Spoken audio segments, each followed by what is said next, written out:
As I said, it's people like me know your opinions on COVID, and it's a very big deal. And I think some people seem to be, I guess, maybe becoming more awake to this of the extensive lockdowns. As I mentioned, maybe about a year ago, I had Stefan Kesting on, and he was telling me that apparently you guys were having some sort of banter online where he was very, very in favor of lockdowns and you were not. I sway between the two positions. I fundamentally agree with you that business should get on, and it's really up to the individual to decide for themselves what they're going to do. But the argument is you're not a doctor, so listen to what the doctors say. But you seem to be posting a lot of evidence. What's your overall perception of this? I know it's not positive, but what do you think we should be doing? My issue is that the policies that have been implemented since COVID are policies that have never been used realistically in the history of the world, or at least modern history, to deal with any sort of pandemic. All the pandemic policies and procedures were pretty much thrown out the window, and the rest of the Western world copied what China did. And honestly, I don't understand it. We've had issues with China for years, the way they treat their people, the way they disrespect their freedoms. Tiananmen Square is very well known in history. So why the Western world would try and imitate what China is doing is mind-boggling.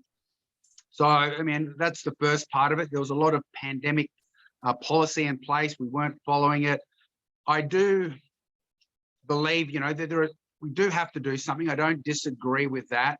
I think it should have been more of an issue of quarantining those at risk, the elderly, the sick, putting them into a situation where we could focus our energies on keeping them safe, because the general population, I believe, didn't need it.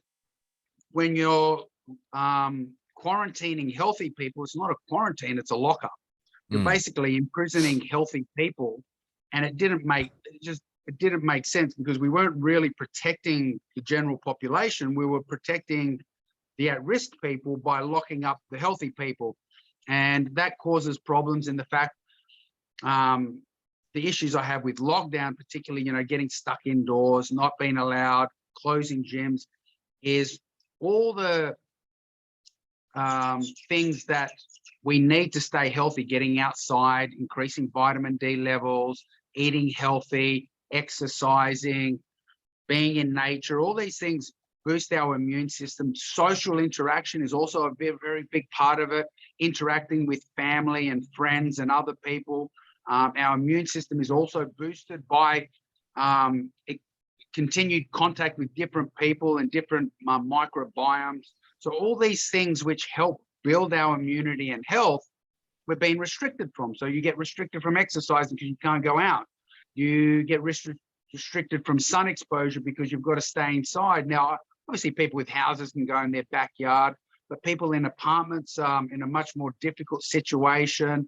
We're not getting the social interaction, and as much as Zoom and things like that are very handy, they don't create the same relationships and connections that we do when we see people face to face. We don't get the microbiome exchange.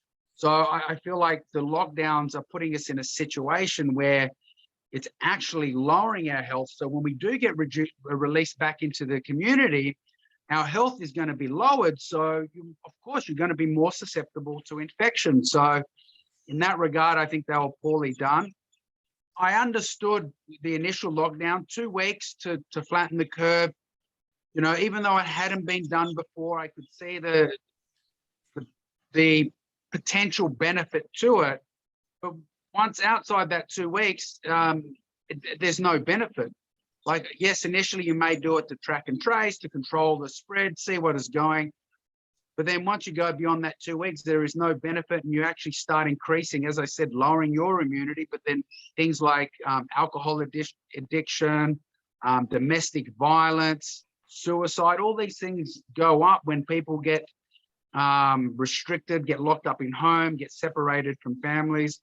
So I just think that they kind of approached it incorrectly, and then instead of going, we made a mistake, tried to double down and just keep doubling down on the situation. So yeah, look, again, as you said, people say listen to the doctors. The problem is there are a lot of different doctors out there. There is no consensus as to the what should be done. There are obviously two sides, and one of the things about science, one of the beautiful things about science and why we have progress is you should have debate, you should have discussions, you should have people disagreeing with each other so you can compare and reevaluate your position. When one position is being blocked and you cut out debate, then you cut out learning, you cut out knowledge. So it stops becoming science and starts becoming a religion. If you can't discuss another perspective of the situation, then it's no longer about health or growth. It's propaganda. So that's where, you know, on social media and the big tech companies censoring people, I don't believe censorship is a positive thing. It's not something that's going to help the community. The greatest thing about the internet was the availability of information across the world and the ability to connect with anyone. And I think you saw knowledge really go up through as a result of the internet. You know, general people's ability, you said, to just go into Google and learn new stuff, find information. And then when you start censoring that, you start limiting the ability of people to learn and to kind of expand. Because if you keep seeing the same thing, if everyone agrees, then there's no reason to move forward or grow. So yeah. Again, it's a very complex situation all across the board. From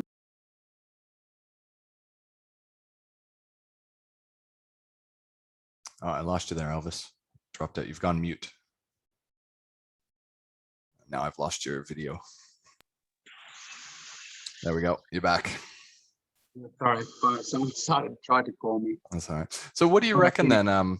It still seems to be newsworthy. Again, we're so far removed from the Northern Hemisphere and, you know, North America and Europe and everything, but I am still reading news about debates between CNN and Joe Rogan about his choice of taking ivermectin, which they just continually push as horse medicine.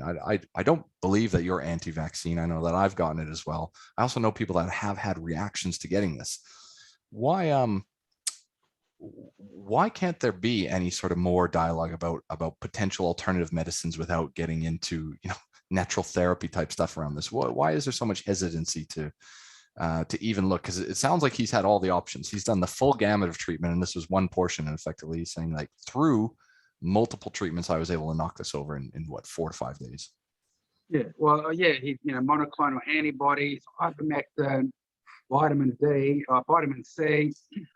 He did a whole range of things, and they're all things that really are not, other than the monoclonal antibodies, not particularly expensive, should be easily available to everyone. And what I don't understand about these things is none of them are high risk. So you'd think that even if the government believes that they may not be as effective as they'd want, any benefit is benefit. And if it's not at a risk, then why would you prevent it? Sadly, I think it's more the reason we're not able to use these other therapies isn't because of their benefit or risk. I think it's more a financial position where the pharma, the big pharma companies have put restrictions on the government. I've seen a lot of these contracts which have been released from different countries with Pfizer in the country, and they're extremely limiting. They actually state in these contracts that you cannot recommend or use alternate therapies.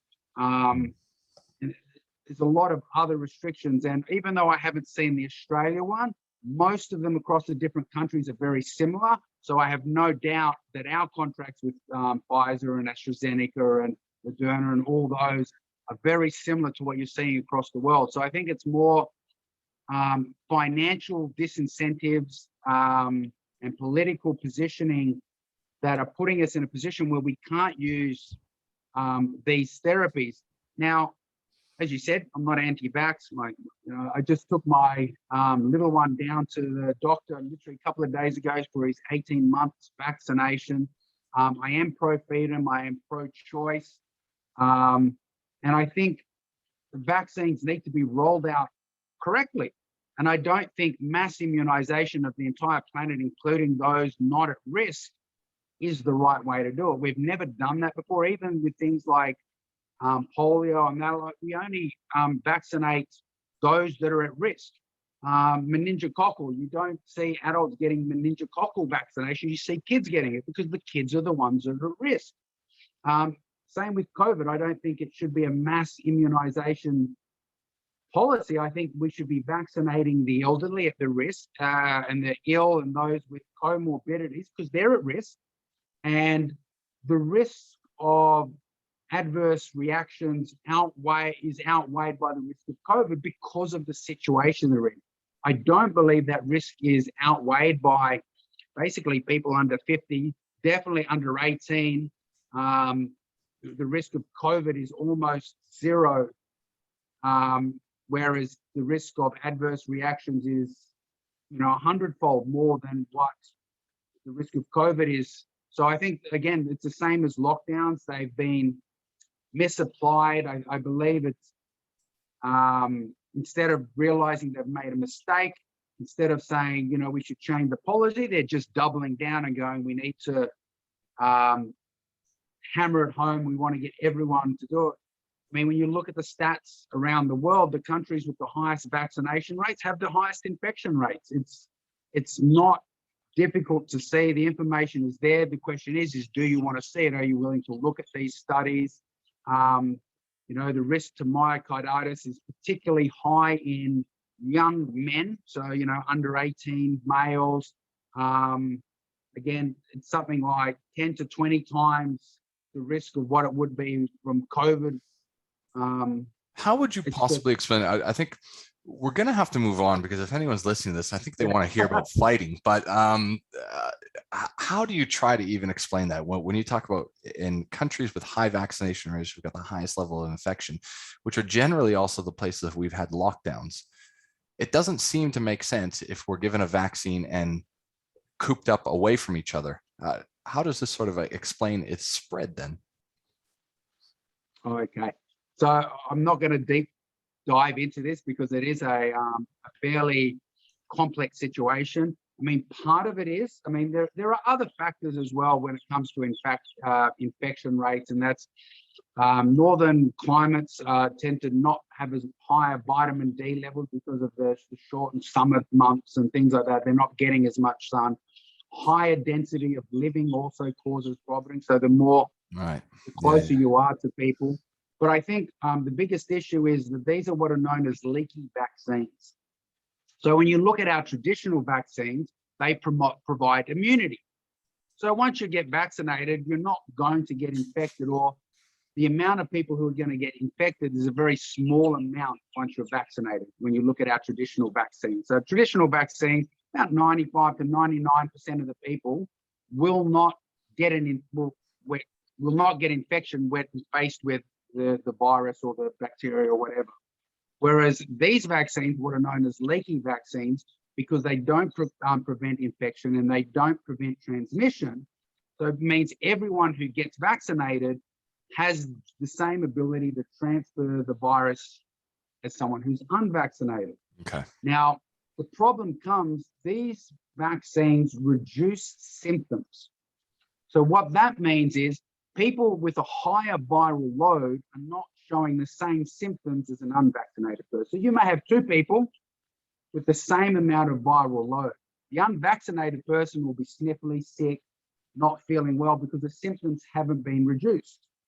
The vaccinated person, because it reduces symptoms, it doesn't reduce the illness. It may shorten the term of the illness, but you're not going to feel sick. You're going to feel okay. And because you're not feeling those symptoms, you're more likely to go out shopping. You're more likely to connect with other people. And so you're more likely to spread the disease than if you're unvaccinated. Because as I said, when you're unvaccinated, you get the full force of it. You feel sick, even though it's not going to cause severe reaction. You're more likely to stay at home, have chicken soup, or take your medication, lie in bed, rubbed up, until you feel better before you go out. When you're vaccinated, you're not. You don't feel those symptoms, so you don't feel like you're at risk, and you're more likely to go out and spread the virus. Okay. I think hopefully that takes us there. So let's get on to some MMA because let's get we into will something a little be bit here more all day. interesting and All right. fun.